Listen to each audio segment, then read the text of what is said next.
Melissa Pineda, and today I will be talking about the book Building a Story Brand by Donald Miller.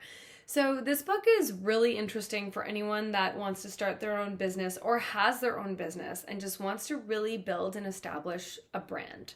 So, Miller talks about what things you should say, what things you shouldn't say, what you should focus on.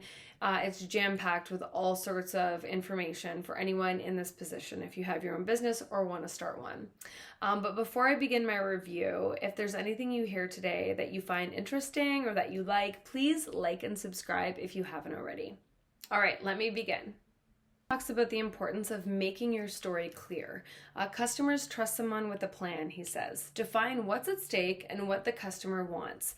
And you have to do this to like a singular focus. So you might initially think it's really difficult to define what I do and what my company does in one sentence, but you have to. So it's very important to be concise. He also talks about how every customer has a desire for meaning.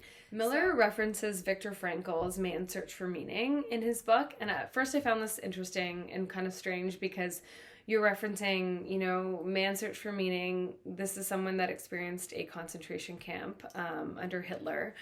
But I get what he's saying. Everyone's searching for a meaning to their lives. And he's saying in this case, you as a company have to offer your customer the answer to like what they're searching for, provide them with a meaning for like their search or their problem.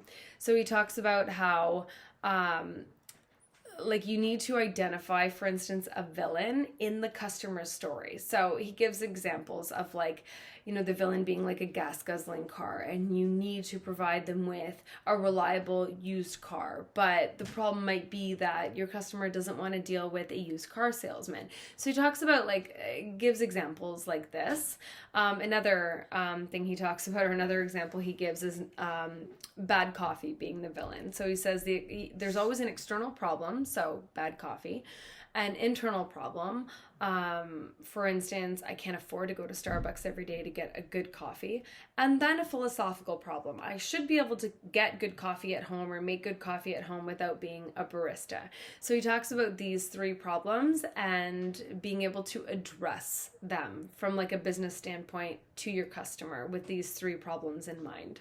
Miller talks about how your brand has to be the guide for customers. So your customer is the hero of the story, and that every hero has a guide. So he references movies a lot, which is funny, and he talks about how every hero of a movie has someone that's helping them along the way. So your brand has to be the guide that assists them on their path to finding the right answer or solving the problem.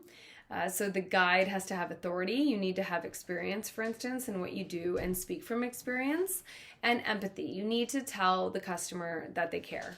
So he talks about how testimonials and awards are important to provide on your website.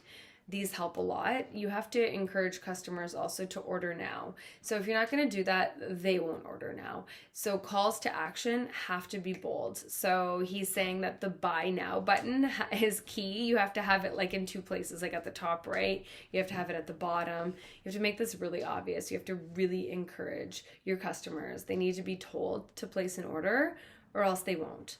And you need to keep asking. You need to pursue your customers. Miller talks about how you have to clarify your message so that your customers listen. So how do they want to be perceived by others is something that he asks. How do you transform your customers? How do you make them better? Who do you want your customers to become? These are all questions that he says are really important for you to ask yourself. How can you help them improve how they see themselves? He gives a lot of good examples and analogies in this book as well, so it's definitely worth a listen. He gives way more detail than what I'm going to provide in this review.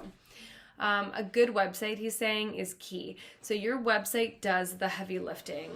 You need a website that convinces browsers into becoming buyers. So people just go to a website to browse, but you need to be able to get them to become buyers.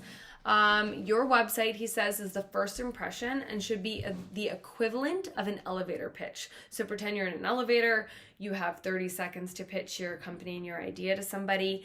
This is what your website needs to convey. He also says that you need to create a one-liner. What do you do? Like, what does your company do? What is the problem, and who are you catering to in terms of your customer base? He also suggests like collecting email addresses for email campaigns, and he gives like specific companies that can help you in terms of email campaigns. He talks about the importance of like telling a story, but not too much. So like you don't need to be like, oh, Jim met Carol and they really wanted to cook, so they created their website. He's saying you need to tell a story, but you need to make it interesting. Like there's a difference between providing information and making it interesting and then just noise. Customers are not going to respond to just noise. Testimonials, again, he emphasizes as really important. And he talks about how you need to incentivize people to spread the word. They're not going to do it on their own. But really this one-liner idea is like key for him. He says you need to be able to be concise enough to say what your company does, what you provide, what you offer in one sentence. And then everyone in your company needs to be able to restate that. So he even gives an example of like, say you work in an office, you go in, you have $5 bills in your pocket, and you ask people, hey, what do we do? And if they get it right, they say the one-liner properly, then you give them the $5. And he says like, it might cost you $1,000 to get this right, but it's important that you do this. You want to make sure everyone in your company can say in a concise one sentence what it is that you do and what you provide to customers. So I'm going to leave it there. If there's anything that you found interesting and that you've liked that I've said today, please like and subscribe if you haven't already, but pick yourself up a copy of this book. It's really interesting, especially if you're in this position. You have a small business or you have a business that you think like you want it to achieve more, you want to reach more people, you want to be more successful, you're not too sure why you're stalled, or you haven't started and you want to get going. This is a great book for you. This is how to establish a brand and take your business to the next level. So I'll leave it there. Thank you so much for listening. Until next time.